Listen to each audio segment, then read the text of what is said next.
দর্শক, আজকের ভিডিওতে আমি আপনাদেরকে একটা হ্যাপি ফ্যামিলির টোটাল চিত্রগুলো দেখাবো। বেশ ইন্টারেস্টিং, এত ভালো লাগবে ভিডিওটা। মানে পৃথিবীতে এমন কোনো মানুষ নাই যে এই ভিডিওটা পছন্দ করবে না। পুরোপুরি ভিডিওটা দেখতে থাকুন। এই যে বাচ্চা মেয়েটা দেখতে পাচ্ছেন, দেখছে মা তার ছোট ভাইকে নিয়ে ঘুমাচ্ছে। এখন বাবার অফিস থেকে বাসায় ফেরার সময় হয়েছে। ছোট বাচ্চা যেহেতু, ওরা ওরা খেলাধুলা করার জন্য সব নোংরা করেছে। এই মেয়ে বাচ্চাটা খুব সুন্দরভাবে কিন্তু পুরো বাড়িটা পরিষ্কার করছে। এখন বাবা চলে এসেছে অফিস থেকে। এখন দেখুন বাবার সাথে তার কি সুন্দর একটা সম্পর্ক। বাবার কাছ থেকে ব্যাগটা নিয়ে এক সাইডে রেখেছে।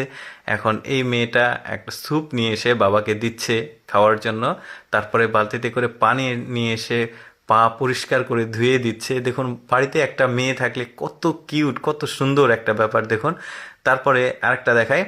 বাবা অফিস থেকে ফিরেছে, ওয়াইফ, তার দুইটা সন্তান, এরা কিন্তু মজা করছে ড্রাগন নিয়ে। তো বাবা বলছে, কি করছো তোমরা এগুলো, ধুর, ভালো লাগে না।